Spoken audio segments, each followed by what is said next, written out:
Professor Azad, Dr. Raju, my dear friends, I'm extremely happy to be present before you and receive this evening the Lifetime Achievement Award. It's a great honor, not only to me, but to the entire institution, Shankar Nethralaya, I represent. I'm an ordinary man, a very ordinary, common man. I'm proud and humbled by the conferment of the prestigious Lifetime Achievement Award by the AOS. I would like you to be very proud in knowing that the AOS is the second largest professional body for ophthalmologists in the world. I'm thankful to Dr. Grover, the President of Ophthalmological Society. The 70th conference which is being held here in the beautiful city of Cochin. I'd like to express my sincere thanks to him and his team, and particularly Dr. Giridhar, the organizing secretary. I'm sure the next 4 days are going to be a treat for each and every one of us. Thank you, Giridhar. Thank you, Dr. Grover. I salute the previous awardees of the Lifetime Achievement Award. Professor B.G.S. Acharya was the founder of AOS, and he was the first president of AOS in the year 1930-31. And I would like to mention my relationship with AOS spans that longer period of time because it is a distant relation of mine. I'd like to talk to you about my views on ophthalmic practice. And I would like to mention right away that I have no financial interest in this presentation. I would like to say that ophthalmologists, we should have concern and responsibility toward the magnitude of the problem which India is facing. Sadly, every fifth blind in the world is an Indian. Every fifth blind man in the world is an Indian. So what are we going to do as a professional body, a responsible professional body?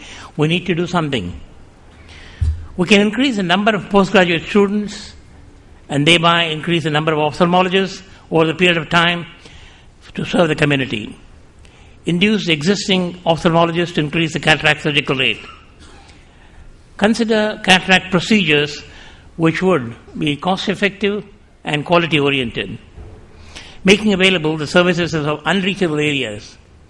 Do you know, though we have reduced the blindness rate from almost 85% to perhaps about 58% or so now over the years due to very good national planning, yet 58% of the blind in India are blind due to cataract. And they are all living in far-off rural areas and tribal areas. So we need to make available the services in unreachable areas. Ophthalmology is an expensive profession in the sense that the amount of capital required to invest to start a practice is quite high. Please consider encouraging indigenous equipment. This is a very controversial suggestion which I'm going to have for all of you to think about. How do we manage the big magnitude of blindness which we have? Can we consider barefoot doctors? In China, not too long ago, there were barefoot doctors who happened to take care of simple afflictions or the population concern. But I don't think it became very popular.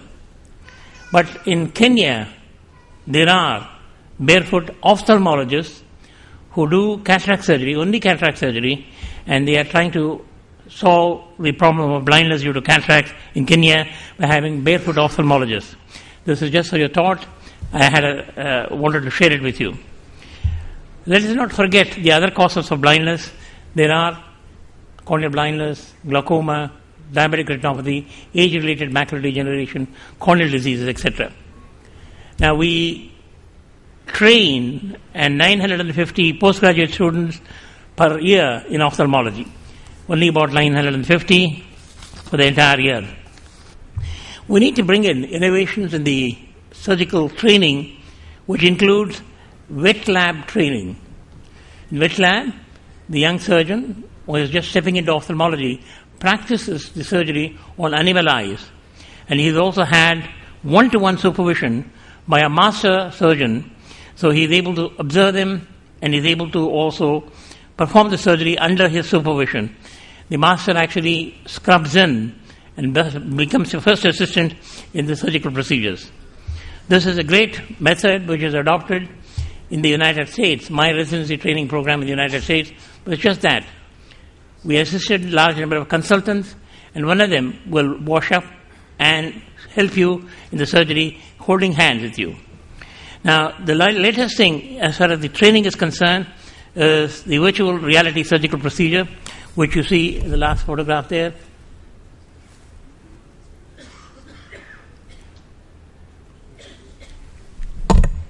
The phacoemulsification surgery is now taught at Shankar Nethralaya through the Ratan Tata Fellowship using a virtual reality machine. I would like to mention that training before you perform surgery on actual human beings is very important, is a must, because of two reasons. Number one, the complications due to actual procedure itself gets reduced. One of the Dr. Dogra, maybe you might remember that one of your papers from Haryana said that 50% of the blindness was due to poorly performed cataract surgery. 50% blind, next cause of blindness other than the cataract itself was due to poorly performed cataract surgery. How do you avoid poorly performed cataract surgery? By bringing in training before you subject them to perform a surgery on a human being. So virtual reality training is a wonderful method.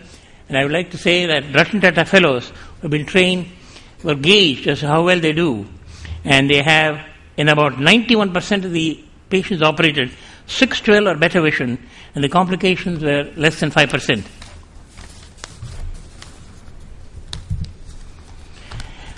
Let us look at the Indian scenario. Each ophthalmologist who is doing surgery does about 200 cataract surgeries per annum.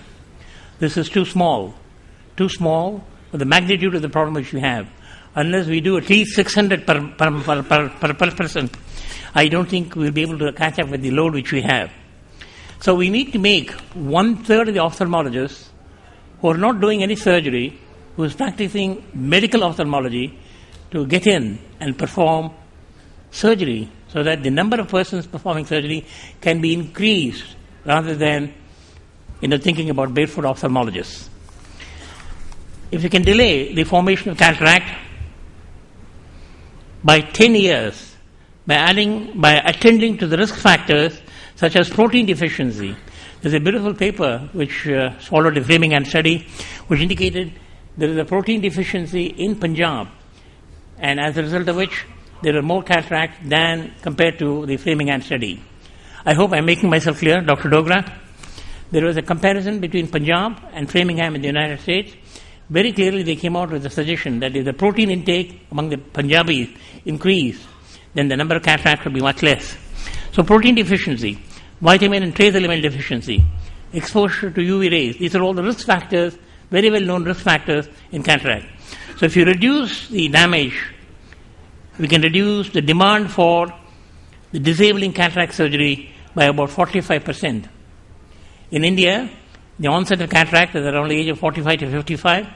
If we can take care of the risk factors, if every one of us really give this particular advice to the patient concerned, we can postpone performing the cataract surgery in as large as 45% of the population which we have.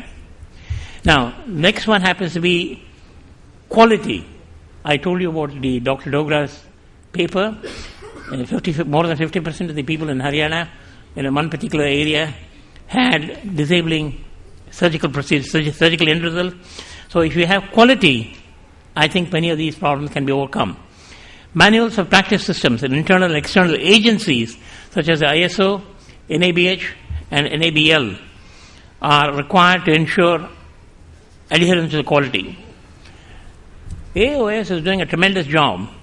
I'm extremely happy with the comprehensive practical manuals on subjects such as endophthalmitis, which AOS comes out periodically, distributes it to all the ophthalmologists totally free of cost.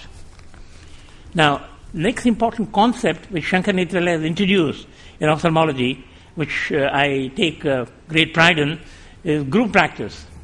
We're 82 consultants working together as a group. Each one of us have a particular specialty, subspecialty in ophthalmology. So we have 5-6 corneal surgeons, 5-6 glaucoma specialists. This way, the large crowd which comes is looked after and taken care of. We are able to have higher professional standards if you confine ourselves to only one area, and we are also having cross-consultation for the patient. Now, I'm a vitreoretinal surgeon. If I have a glaucoma problem, I refer it to my glaucoma specialist. Only she looks after and takes care of the problem. So this cross-consultation, as I call it, is a very important thing in the interest of the patient. The patient from the glaucoma specialist gets the best, the latest advice in the world for his problem. So it is better to have a group working together, holding hands and working together.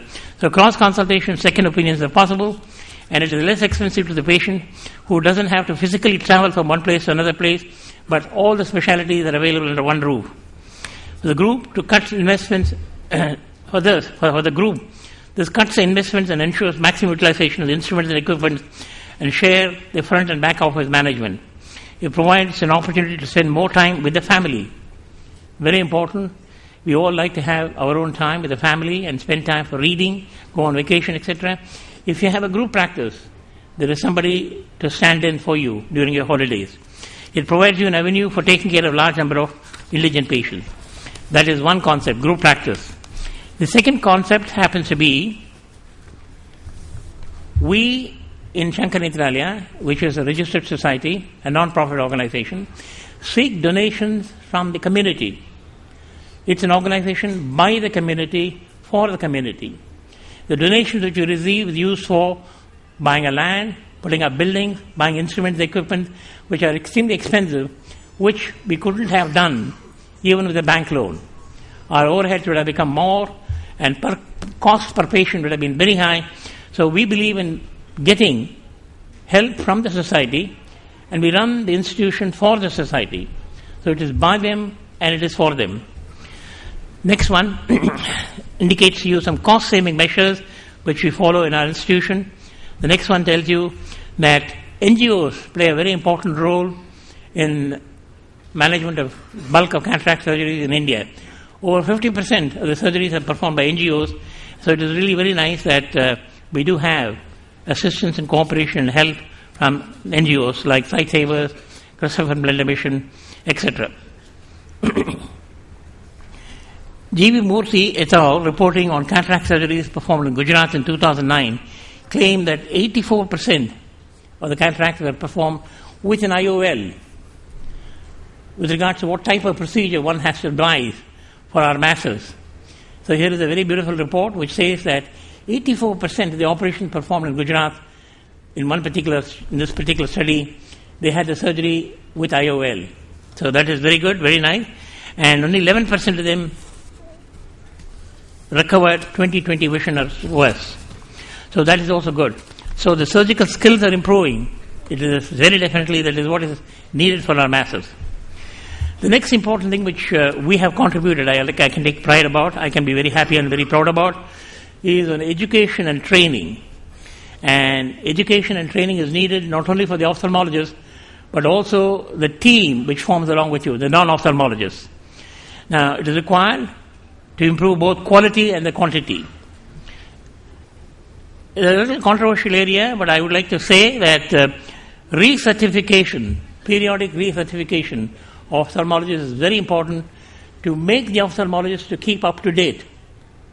So if you don't have a recertification, there are people like me, thank you, who probably do not go back to books, don't read, don't keep up to the time. So I think we should definitely consider recertification for the ophthalmologist.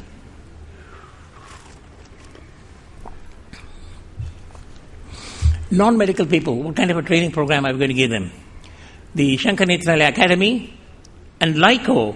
LICO is the Arvind-run Lions Institution, which provides training for non-ophthalmologists in a very systematic, orderly way. There are not only students from India, but also from outside India who have benefited from the LICO system. They come, they learn, and thereby they improve the quality of the services which they are able to serve, to provide for their patient when they go back. So India needs more Shankar Nethralaya academies and more LICOs this way we can definitely take care of the quality part of it too. Now, in providing training for the paramedical forces, in optometry, we were pioneers in establishing Elite School of Optometry, which is almost about 30 years old now, 25, 30 years old now. We have a 4-year program which is recognized by BITS Pilani, and so quality education, which is provided here, has been the source of starting of other optometry students, schools, other optometry schools. Almost 75 of them in the country have followed the footsteps of Elite School of Optometry. Next one, please. Like the American Academy of Ophthalmology, we need to have a web-based education program for public and patients. The patient wants to know what disease, something about the disease or the condition she is suffering from. It's available there on the website. And they like to know something about glasses, contact lenses, or LASIK. All that you have to do is click away. And if you want to check the symptoms, what's wrong with my eyes? Is there a link? So this is very important.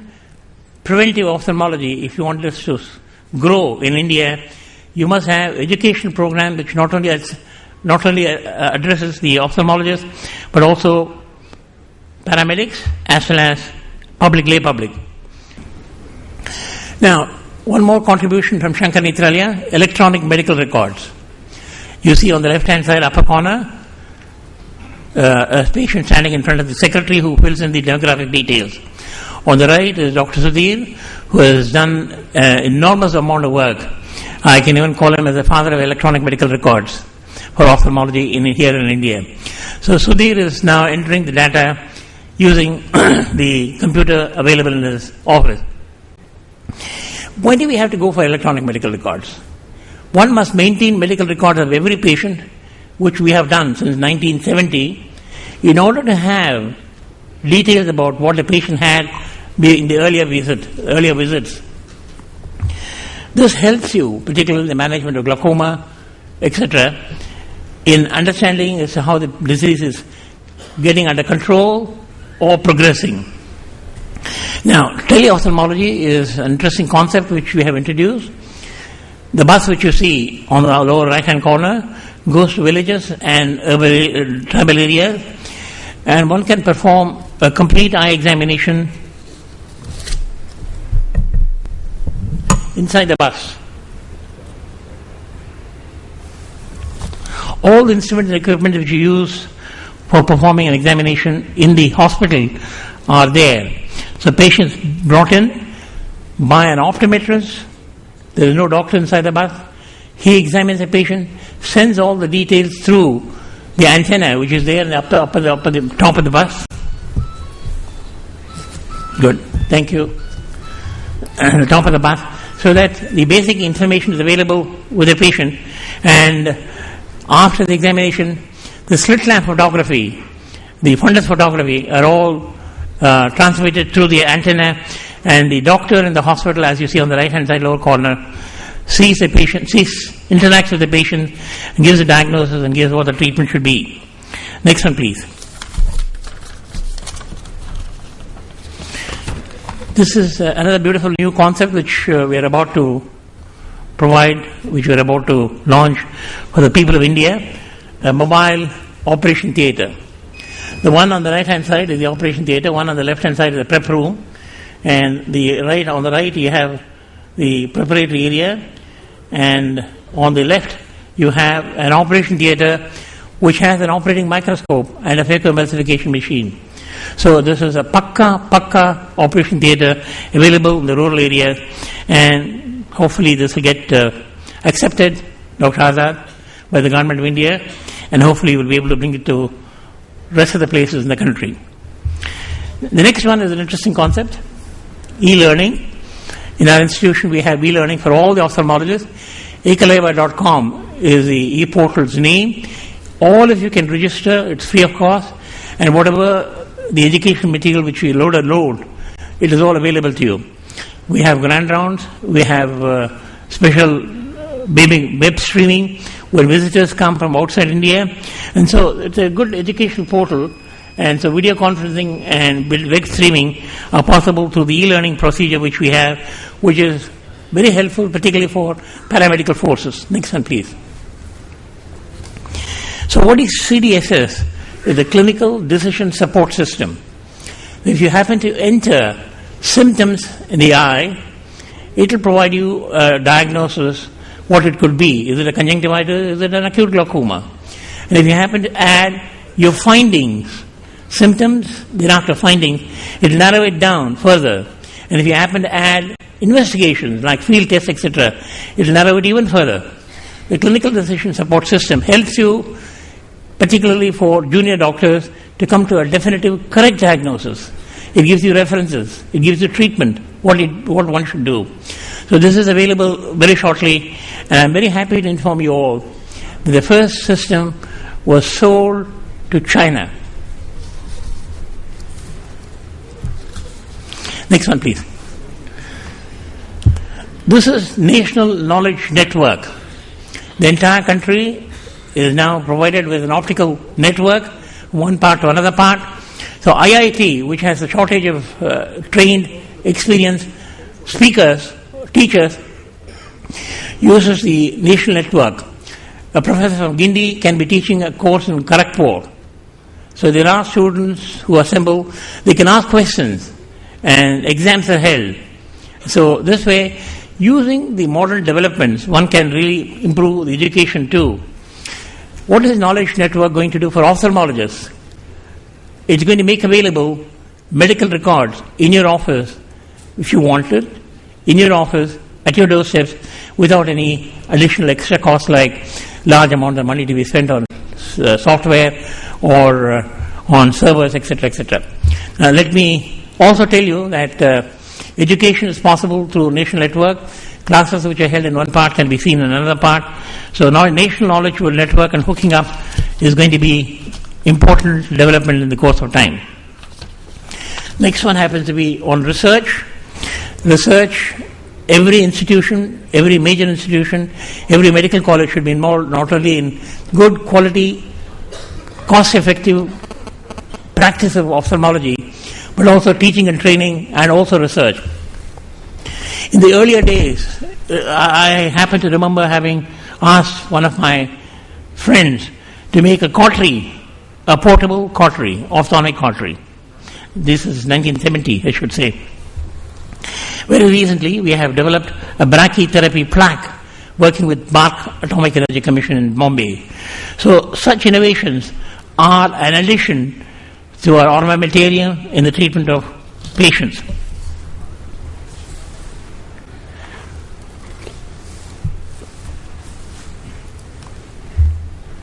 Now, research is necessary for understanding what the problems are and where our money should be spent, what kind of education, public education we should embark upon.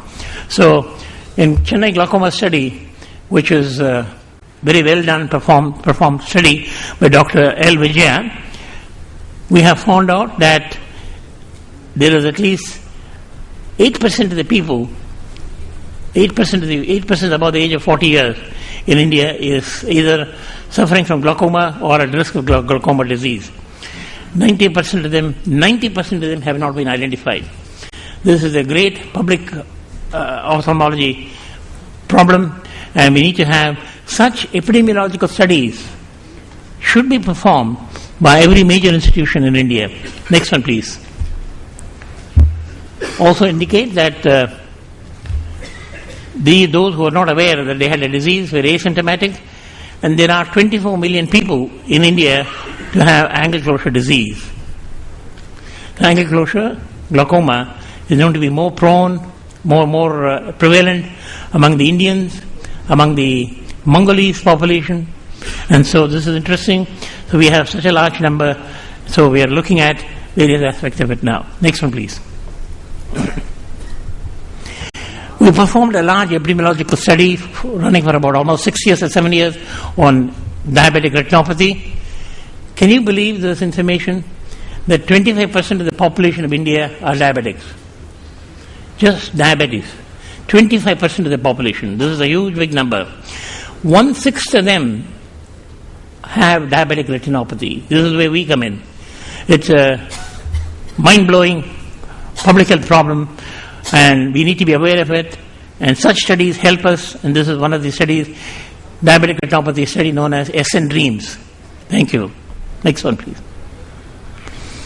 Use of stem cells, particularly limbal stem cells, are well known to you.